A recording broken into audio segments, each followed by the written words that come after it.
و هو المبلغ عنی، و ایشان هستند که بعد از من تمام علوم، تمام حکم، تمام معارف الهی، تمام برکات الهی را به تمام خلائق میرسانند. و هو امام المتقین، ایشان امامی هستند که فقط خدا کسانی را که سعادت داده که اهل تقوا باشند، اهل نجات در روز جزا باشند، از شیعیان ایشان خواهند بود.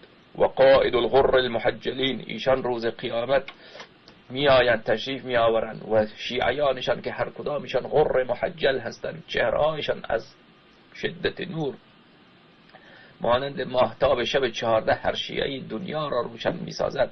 این شیعیانشان را دست اینها را می گیرد و این قافله اینها را امیر المؤمنین علیه السلام مانند یک چشم به هم زدن، بدون حساب و کتاب در کمال آسانی و راحتی وارد جنان النعیم می فرمایند. اللهم